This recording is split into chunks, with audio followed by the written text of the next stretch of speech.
Hello engineers, मैं corporate trainer Abhilash Mishra आप सभी का आपके अपने चैनल सिविल प्लेसमेंट में बहुत बहुत स्वागत करता हूं।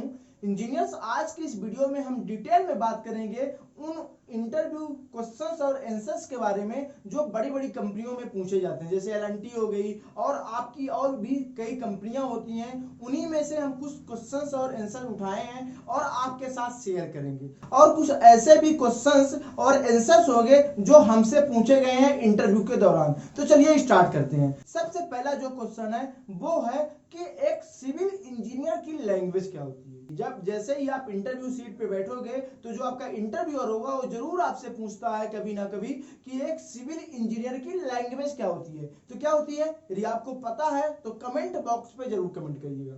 हम आपको बता दें कि एक सिविल इंजीनियर की लैंग्वेज होती है ड्राइंग। जो आपके पास ड्राइंग होती है, आर्किटेक्चर ड्राइंग, स्ट्रक्चरल ड्राइंग, मतलब जो भी ड्राइंग है वो एक सिविल इंजीनियर की लैंग्वेज होती है। क्योंकि यदि आपके पास ड्राइंग नहीं है तो क्या आप एस्टीमेट बना पाओगे, क्या आप बीवीएस बना पाओगे, क्या आप बिल बना पाओगे? कुछ नहीं कर पाओगे, यहां तक कि लेआउट भी नहीं करा पाओगे आप बिना ड्राइंग के। इसलिए ड्राइंग को सिविल इंजीनियर की लैंग्वेज कहा गया है। तो आपको बताना है ड्राइंग।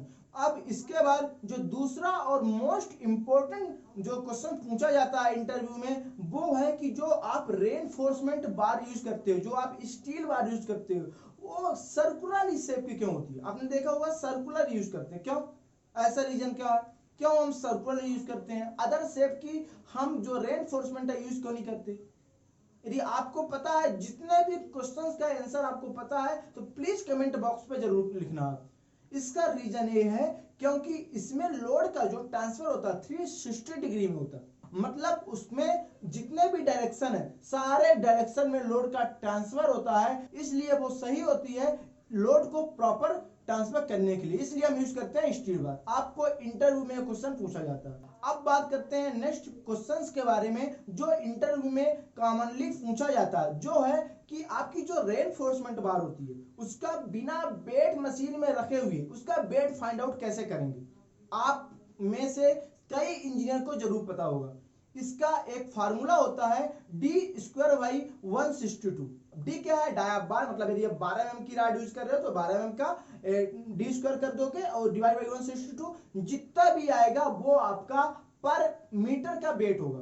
जरूर इंटरव्यू में क्वेश्चन पूछ लिया जाता है। और ये यही है फीट में पूछे तो उसको आपको क्या बोलना है? d²/533 और फीट में आएगा, पर फीट में। अब बात करते हैं नेक्स्ट क्वेश्चन के बारे में। जो पूछा जाता है कि जो आपका कंक्रीट कवर होता है, या यूं कहें कि जो आप स्टार्टर डालते हैं उसका ग्रेड क्या होना चाहिए? उसके कंक्रीट का ग्रेड क्या होना चाहिए? क्योंकि आपका जो कवर ब्लॉक भी बनता है वो भी कंक्रीट का बनता है, जो आपका स्टार्टर भी होता है वो भी कंक्रीट का बनता है। तो उसका ग्रेड क्या होना चाहिए? M20, M25?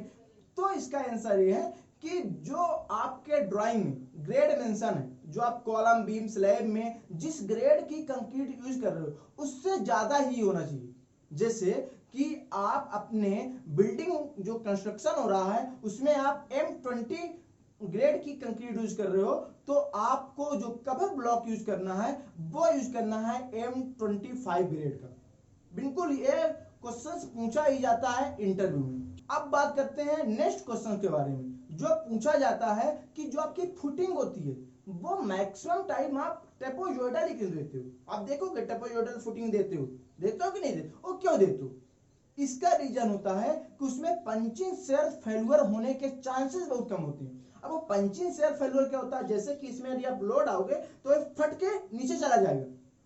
ऐसा नहीं होता क्योंकि वो ट्रेपेजोइडल शेप की होती है तो इसमें लोड अर्थ में चला जाता है, इसलिए हम देते हैं ट्रेपेजोइडल फुटिंग। अब जो नेक्स्ट क्वेश्चन पूछा जाता है इंटरव्यू में वो होता है कि डिफरेंट मेंबर के लिए क्लियर कवर की वैल्यू क्या होती है, मिनिमम क्लियर कवर। जैसे आपने पढ़ा होगा कि जो आपके स्लैब का होता है 20 mm ये मिनिमम होता है, बीम का होता है 25, कॉलम का होता है 40 mm और आपका जो फुटिंग का होता है वो होता है 50 mm। ये अलग अलग मेंबर के लिए अलग अलग होते हैं क्लियर कवर की वैल्यू। ये मिनिमम हम बता रहे हैं, मैक्सिमम कुछ भी हो सकती है, आपको वही यूज करना है जो आपकी ड्राइंग में मेंशन होता है।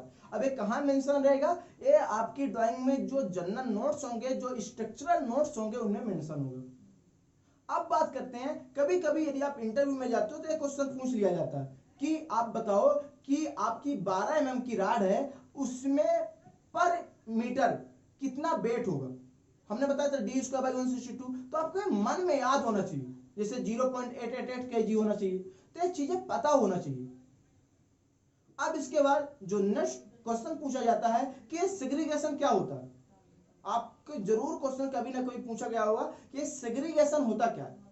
सेग्रीगेशन मतलब होता है कि जैसे यदि आप 1.5 मीटर या दूर से कंक्रीटिंग करते हो तो आप देखे होंगे कि स्लरी स्लरी क्या हो जाती है, आपकी अलग हो जाती है, और एग्रीगेट अलग हो जाते हैं। मतलब जो मटेरियल होता है वो अलग अलग हो जाता है, उसमें क्या हो जाता है, हनीकॉम्ब के चांसेस हो जाते हैं। अब जो नेक्स्ट क्वेश्चन होता है वो होता है हनीकॉम्ब क्या होते हैं। हनीकॉम्ब यही होता है कि जो उसमें एयर बबल होते हैं। अब क्या हुआ कि एयर बबल है ना, अब क्या हुआ जैसे ही वो सूखता है तो बबल फूट जाते हैं, उनमें क्या होता है वॉइड रह जाते हैं, उसको बोलते हैं हनीकॉम्ब। इसमें क्या होता है, स्ट्रेंथ इसकी जो कंक्रीट की होती है वो कमजोर हो जाती है, कम हो जाती है।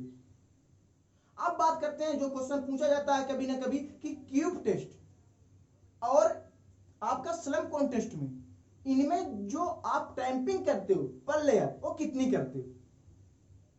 एक क्वेश्चन हमसे स्वयं पूछा गया था इंटरव्यू में, तो आप जरूर ध्यान देना आप कि जब आप क्यूब को भरते हो, जब आप क्यूब को भरते हो तो इसमें कितने स्ट्रोक लगाते हो, क्यूब में 35 बार पर लेयर में टैंपिंग करते हो, पर जब आप स्लम पे भरते हो उसमें आप कितना लगाते हो 25।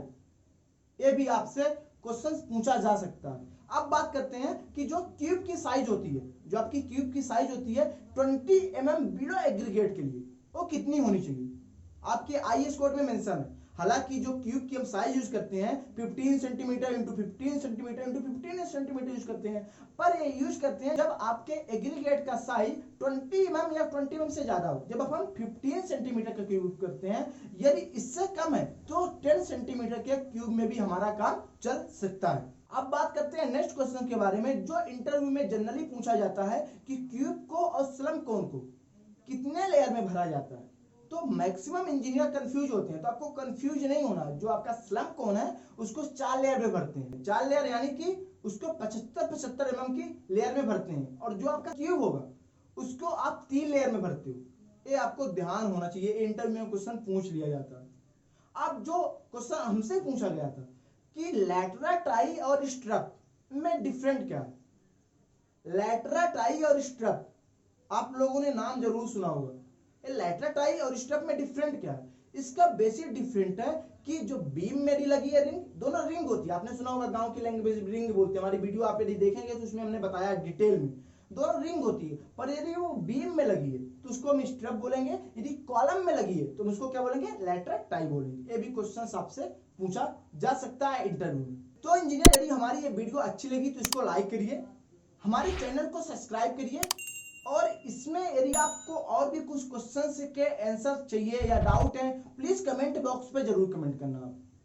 और इस वीडियो को ज्यादा से ज्यादा लोगों तक शेयर करिए, क्योंकि जो इंजीनियर इंटरव्यू की प्रिपरेशन कर रहे हैं, जो इंटरव्यू फेस कर रहे हैं, उनको इस क्वेश्चंस के बारे में भी नॉलेज हो सके। तो इंजीनियर चलिए चलते हैं, मिलते हैं इसी जोश और जुनून के साथ एक नई वीडियो में। तब तक के लिए जय हिंद, जय भारत इंजीनियर।